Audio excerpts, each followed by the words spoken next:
Assalamualaikum warahmatullahi wabarakatuh. Halo anak-anak, apa kabarnya hari ini?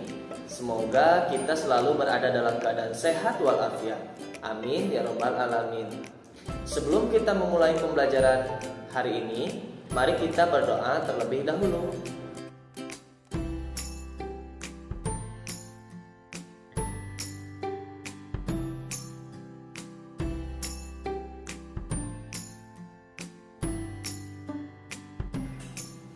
Tujuan pembelajaran kita hari ini yaitu 1. Dengan membaca teks, kalian dapat menggali informasi dengan membuat pertanyaan menggunakan kata tanya apa, di mana, kapan, siapa, mengapa, dan bagaimana dengan baik. Yang kedua, dengan mengisi peta pikiran, kalian dapat memahami penggunaan kata tanya apa, di mana, kapan, siapa, mengapa, dan bagaimana dengan baik. Tema pembelajaran kita hari ini yaitu persatuan dan kesatuan. Persatuan dan kesatuan di dalamnya terdapat perbedaan. Seperti contoh, Arum gemar sekali membaca, sedangkan Dila gemar berolahraga. Sementara itu, Gusti gemar sekali melukis. Mereka semuanya berteman dengan baik, walaupun kegemaran mereka berbeda-beda. Mengapa? Karena mereka saling menghargai satu sama lain terhadap kegemarannya masing-masing. Arum gemar sekali membaca buku, terutama buku sejarah bangsa. Teks yang Arum baca biasanya berbentuk teks eksplanasi. Apa itu teks eksplanasi? Nah, teks eksplanasi adalah teks yang berisi tentang mengapa dan bagaimana suatu peristiwa alam, ilmu pengetahuan, sosial, dan budaya, serta yang lainnya bisa terjadi. Untuk lebih memahami apa itu teks eksplanasi, mari kita baca salah satu teks yang berjudul Detik-detik Proklamasi Indonesia. Detik-detik Proklamasi Indonesia.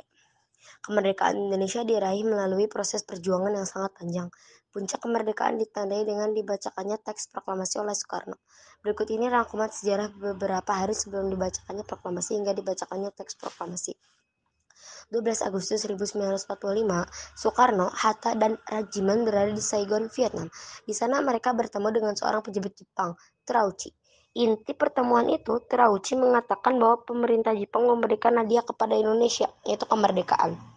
Soekarno menyambut hangat pemberian itu.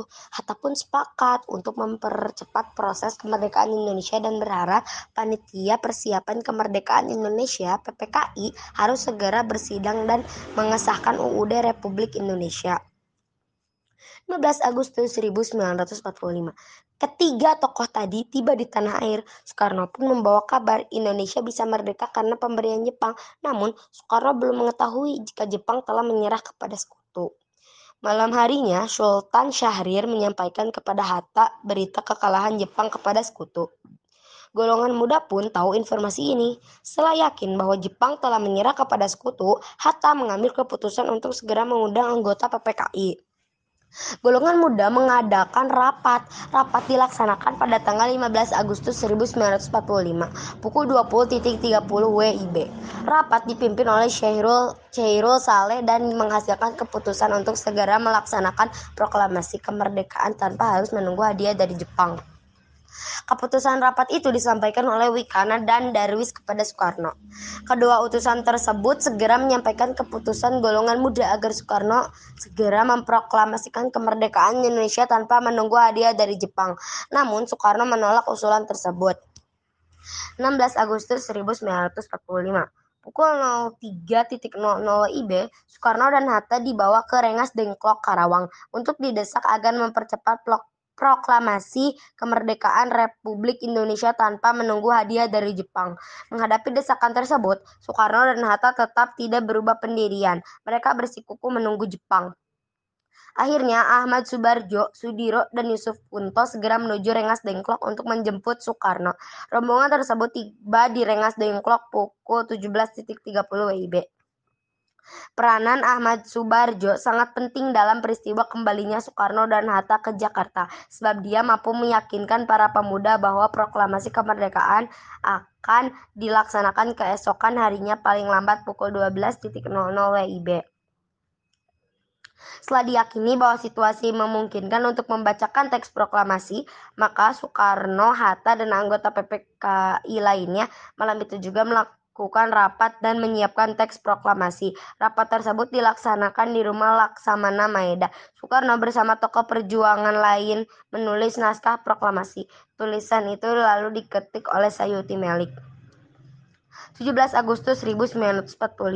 Pembacaan proklamasi akhirnya dilaksanakan tepat pada hari Jumat 17 Agustus 1945 pukul 10.00 WIB. Bertempat di Jalan Pengasaan Timur nomor 56 Jakarta. Pembacaan naskah proklamasi berlanjut dengan pengibaran sang saka merah putih yang dilakukan oleh Latif Hendra Ningrat dan Suhud. Bersamaan dengan naiknya bendera merah putih, para hadirin secara spontan menyanyikan lagu Indonesia Raya tanpa ada yang memimpin. Setelah kalian membaca teks detik-detik proklamasi Indonesia, sekarang kalian buatlah pertanyaan-pertanyaan berdasarkan teks tersebut menggunakan kata tanya apa, di mana, kapan, siapa, mengapa, dan bagaimana. Setelah itu, tukarkan pertanyaanmu dengan temanmu. Nah, sekarang kita dapat mengetahuinya ya, bahwa kata tanya tersebut memiliki fungsinya masing-masing yang berbeda. Kita tahu kata tanya apa digunakan untuk menanyakan benda, keadaan, atau perbuatan. Kemudian kata tanya siapa digunakan untuk menanyakan orang atau pelaku. Kemudian kata tanya bagaimana digunakan untuk menanyakan keadaan atau kejelasan tentang suatu hal. Setelah itu kata tanya di mana digunakan untuk menanyakan tempat. Kata tanya kapan digunakan untuk menanyakan waktu berlangsungnya suatu kejadian atau peristiwa, baik akan, sedang, atau telah terjadi. Dan terakhir, kata tanya mengapa digunakan untuk menanyakan suatu alasan. Nah, setelah kalian mengetahui masing-masing fungsi dari kata tanya tersebut, sekarang kalian isi peta pikiran berikut ini. Alhamdulillah, pembelajaran kita hari ini telah selesai. Sekarang kita tahu apa itu teks eksplanasi dan juga penggunaan kata tanya yang baik. Terima kasih, tetap jaga kesehatan dan berdoa selalu kepada Allah Subhanahu wa Ta'ala. Sampai bertemu kembali pada video pembelajaran berikutnya. Assalamualaikum warahmatullahi wabarakatuh.